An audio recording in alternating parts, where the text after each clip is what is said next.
Grand day to you. As I was reading Proverbs 20 and 25 on today, backdrop to give you a little heads up. Patrick and I always do a Proverbs a day. For each date that it is, we read that chapter in Proverbs. So today is April 20th. So today's proverb is Proverb 20. And as we were reading, the scripture Proverbs 20 and 25 stuck out to me. And so I decided to share it with you. So today's, in Proverbs 20:25, it says, this is in a New Living Translation. Don't trap yourself by making a rash promise to God and only later counting the cost. I'm going to read it again.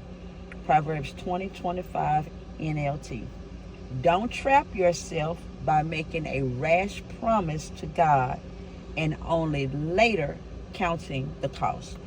And so I was just sharing with Patrick. I said, ooh, that's a good marriage scripture right there. And he then asked me, how does that apply? And I was just saying how a lot of times we will make a vow. A promise and a vow is the same thing.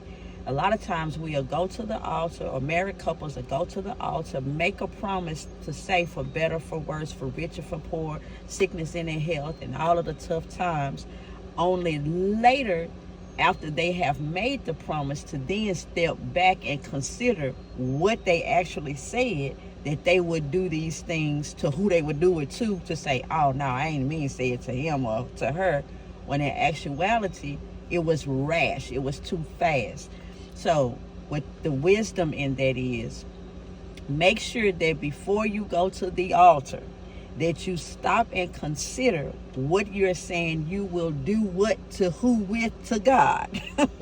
Because yes, you are telling it to another person, but first and foremost, God is there in the midst of that vow.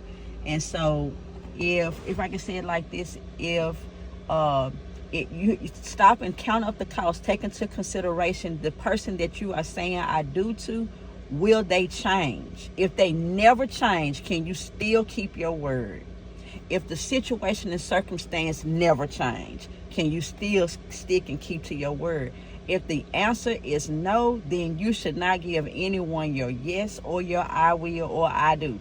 So with that being said, once you step back and count the cost and say, you know what, if he play that game forever, I would say yes, I would still be right there with him.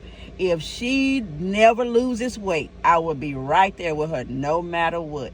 It's those things that you have to stop and consider and count up the cost before you say I do or I will or yes. All right? So this is not to say that tough times won't come.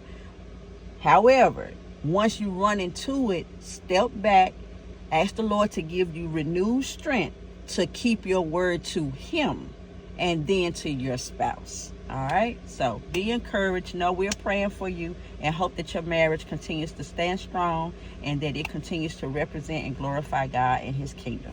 Blessings.